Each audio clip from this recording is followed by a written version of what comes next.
अस्सलाम वालेकुम दोस्तों, सज्जाद टेक्निकल 44 यूट्यूब चैनल की तरफ से आप सब लोगों को खुश आमदीद है। मेरे दोस्तों, बहुत सारी दुआएं हैं आपके लिए, बहुत सारी तमन्नाएं हैं।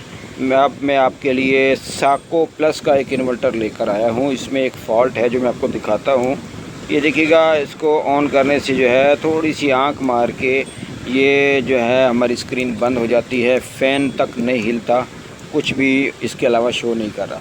मेरे दोस्तों, मैं आपको जो है ना, इसमें आम तौर पे ये समझा जाता है कि या तो पावर सप्लाई का फ़ॉल्ट है या फिर बैटरी लो सेक्शन का फ़ॉल्ट है। तो मैं आपको बैटरी लो सेक्शन में थोड़ी सी चीज़ें बता देता हूँ जिनके फ़ॉल्ट आम तौर पे आते हैं, और उनकी वैल्यू वगैरह भी बता देता हूँ।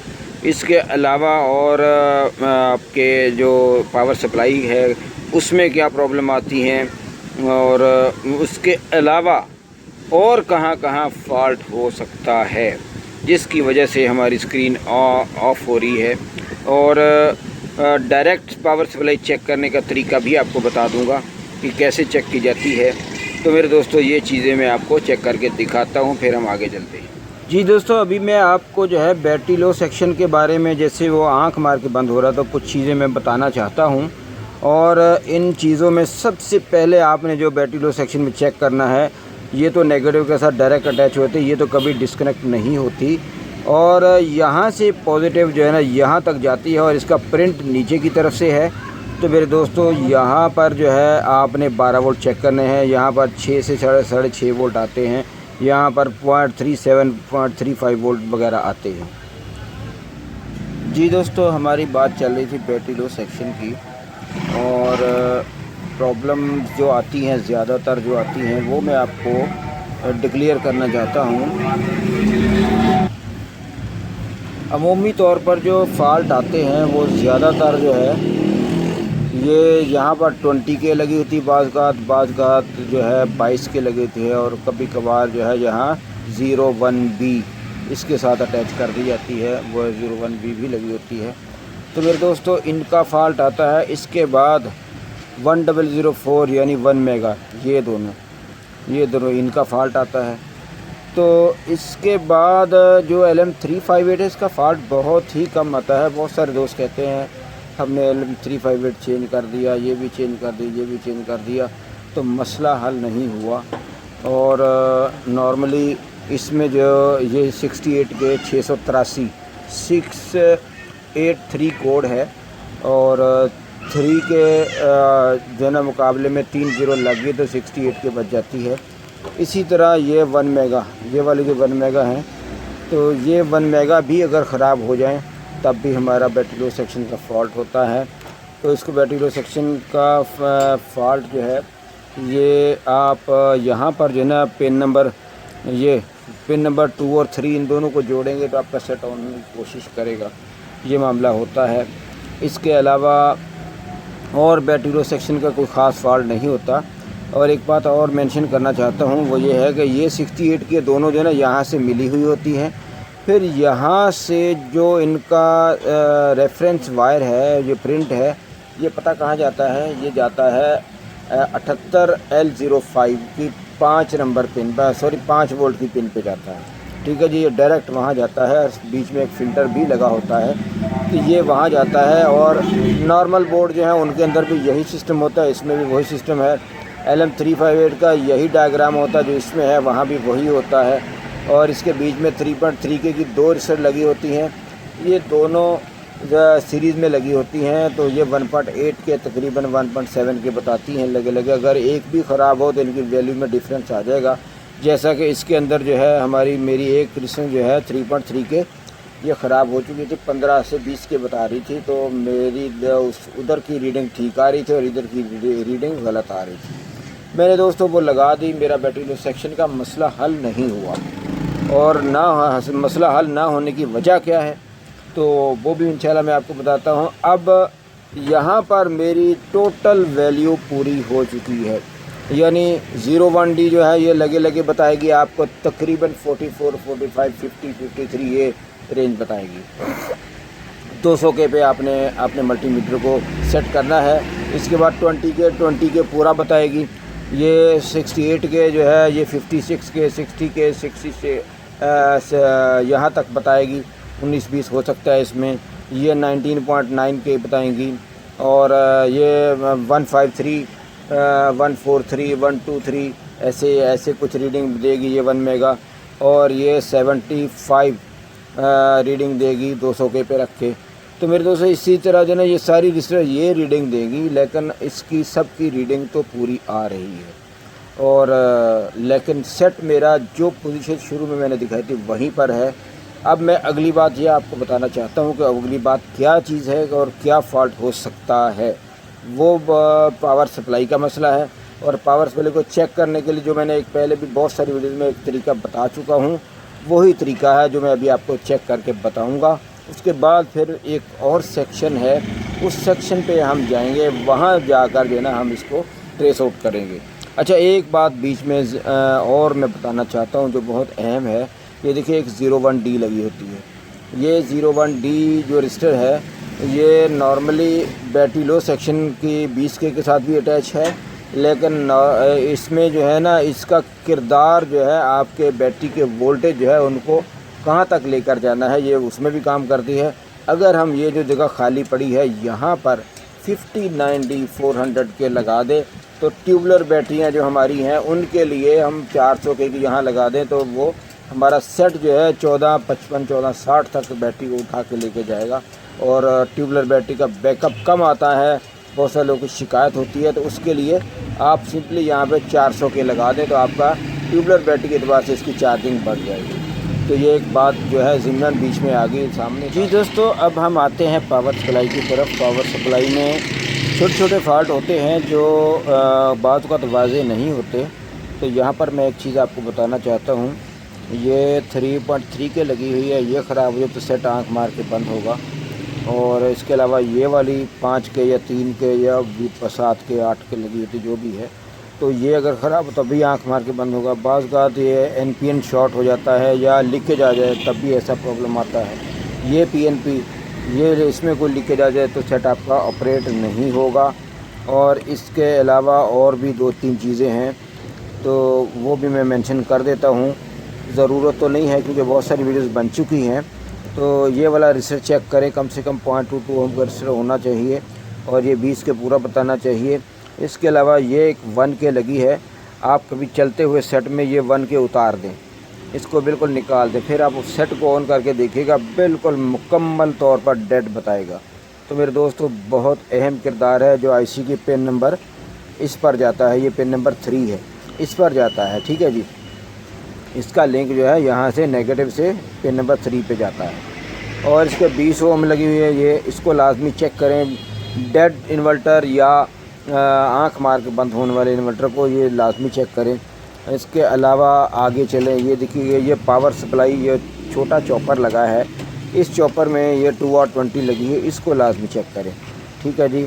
ये सारी बातें यहाँ पर जो है बहुत अहम है, तो इनको चेक करें। चेक करने के बाद अगर ये सब ओके हैं, आपको ओके नज़र आती हैं, तो फिर आपने अगला काम क्या करना है, यहीं से आगे आप चलते जाएं। ये देखिएगा जैसे मैं आगे जा रहा हूँ तो यहाँ पर आ जाएं। ये आपके CJ 431 2 लगे हैं, यहाँ पर जो है ये 2 के लगी है, ये 1 के लगी है और इसके साथ ये कपलर है। इस कपलर को जो है आपने यहाँ से जोड़ना है और जोड़कर वहाँ से सप्लाई को ऑन करके देखना है। अगर आपकी सप्लाई ऑन हो रही है, इसका मतलब है आपका इन्वर्टर ऑन होने की कोशिश कर रहा है, बीप की आवाज़ देता है, बाज़ वक़्त रिले भी ऑन हो जाती है, टक टक करती है, तो आपकी सप्लाई बिल्कुल ओके है। फिर अगली बात यह है कि जो फॉल्ट हमारे इस इन्वर्टर के अंदर है वो फॉल्ट क्या है। वो फॉल्ट बहुत ही कम आता है और कभी कभार आ जाए तो परेशान भी कर देता है, जैसे कि इसने भी मुझे भी परेशान किया। तो मैं आपको कुछ चीज़ें बताना चाहता हूँ। यहाँ पर जो है ना ये देखिएगा 5 के लगी है, ये 1 के 2 के, इनमें से कोई एक ख़राब हो जाए तो आपका सेट आँख मार के बंद होगा। और इनमें प्रॉब्लम्स ऐसे बहुत कम आती हैं क्योंकि इसमें हाई फ्लो नहीं होता, हाई फ्लो करंट फ्लो नहीं होता या कंटिन्यूसली जो है ना यहाँ से सफ़र नहीं करता, जिसकी वजह से रिसेंसें जो हैं ज़्यादातर कमज़ोर नहीं होती। तो अभी मैं इनको सब कुछ चेक करूँगा, चेक करके फिर मैं आपको बताता हूँ कि इसमें फ़ॉल्ट यहाँ पर भी है या नहीं है। तो अगर और ये वाली 1 के जो है ये लगे 1 के बताएगी, ये 2 के बताएगी, ये 5 के बताएगी, यहाँ पर 20 की होती है, नंबर मुझे नज़र नहीं आ रहा, आपको ज़रूर नज़र आ रहा होगा। तो वो एक तो 20 के पूरा बताती है, 19.9 के बताती है, और दूसरी जो है वो कुछ कम बताती है, जैसे 5 के, 6 के, 7 के, ऐसे कुछ बताती है।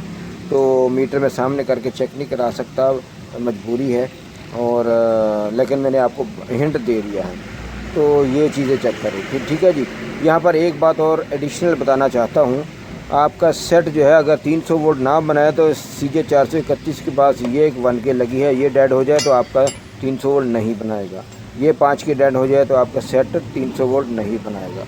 इसका आसान सा तरीका है, आप इसको चेक करें 1 के बताएगी, इसको चेक करें ये 200 के, ये 5 के, ये लगे 5 के बताएगी।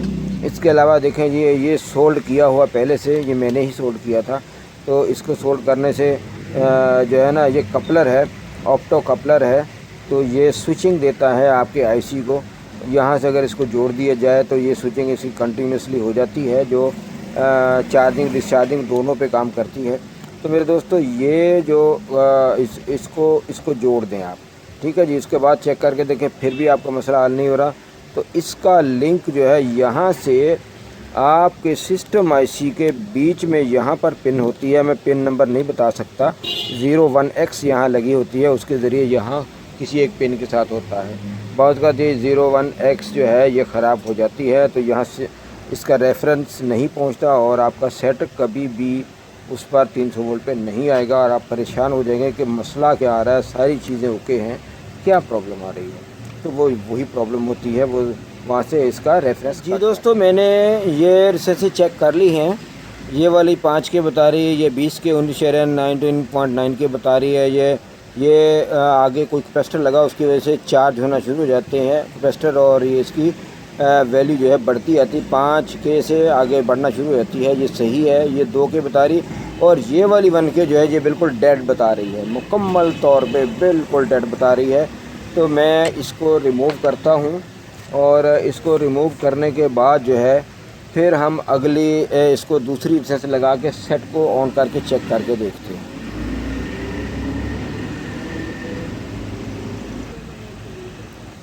जी दोस्तों, ये देखिएगा, हम इसको इंशाल्लाह ताला निकालते हैं, ये वाली रेजिस्टेंस को हटाते हैं। हटाने के बाद जो है फिर हम दूसरी रेजिस्टेंस लगा के इसको चेक करते हैं, तो फिर इसका पता चलेगा कि ये रेजिस्टेंस जो है ये लगे इसकी क्या वैल्यू थी, और इसको उतार कर जो है फिर हमारा सेट ऑन होता कि नहीं होता। मैं अभी दूसरी लगाता हूँ, फिर हम इसको टेस्ट करते हैं। जी दोस्तों, ये देखिएगा, हम यहाँ पर जो है ना 102 के लगाते हैं। मैं पहले थोड़ी सी यहाँ पेस्ट लगा देता हूँ। पेस्ट लगाने के बाद जो है मैं यहाँ पर जो है ना इस रजिस्टर को फिक्स करता हूँ। फिक्स करने के बाद जो है फिर हम इसको सेट को ऑन करके देखेंगे। ठीक है जी। ये देखिएगा, मैंने एक तरफ से सोल्ड कर दिया है, अब दूसरी तरफ से भी मैं इसको सोल्ड करता हूँ। उसके बाद फिर हम जो है इसको बाकी जो है वो चेक करके देखेंगे। तो मेरे दोस्तों, इसमें प्रॉब्लम मेरे ख़्याल में यहाँ पर यही थी, जिसकी वजह से जो है ना हमारा ये मसला आ रहा था। तो मेरा आँखों का प्रॉब्लम की वजह से जो है ना मुझे थोड़ी सी सोल्डिंग में देर लगती, इसके लिए माफ़ी चाहता हूँ, क्योंकि मैं जूम इन करके तो फिर ही मैं सोल्डिंग करता हूँ।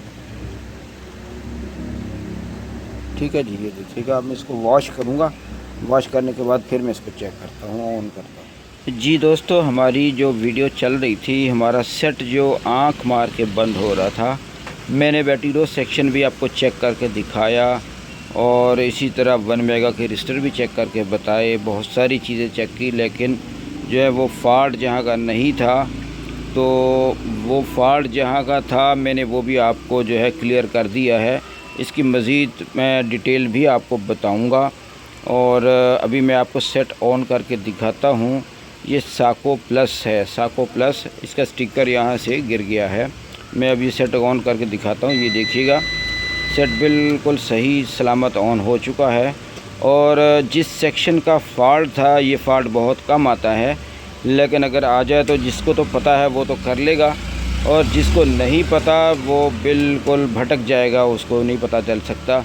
तो मैं आप सबसे दोस्तों से गुजारिश करूँगा कि जब भी कोई ऐसा मसला हो, आपने बैटरी लो सेक्शन की तमाम रजिस्टर को चेक ज़रूर करना है। और अगर वो वैल्यू पूरी दे रही हैं तो उनको एक दफ़ा जो है कम से कम 20 के 683 और फिर 20 के 2 बड़ी वाली लगी होती हैं और 1004, इन सब को जो है एक दफ़ा रीसोल्ड करके चेक करके देखें। और इसके अलावा एक ट्रिक और भी बताता हूँ, पिन नंबर 2 और 3 उन दोनों को जोड़कर आप स्विच को ऑन करके देखें। अगर सेट ऑन होने की कोशिश कर रहा है तो बैटरी लो सेक्शन का फ़ाल्ट हो सकता है। और अगर वहाँ से भी ऑन होने की कोशिश नहीं करता तो साइड कार्ड के अंदर जहाँ TL 431 लगा है वो मैं आपको साइड कार्ड में दिखा भी देता हूँ, तो वहाँ से आपने इसको जो है ना ट्रेस आउट करना है और वहाँ से जो रेजिस्टेंस मैंने बताई थी उनको ज़रूर चेक करना है। जी दोस्तों, ये देखिएगा, ये मैंने जो है एक साइड का CPU कार्ड मैंने आपको एक दिखा रहा हूँ।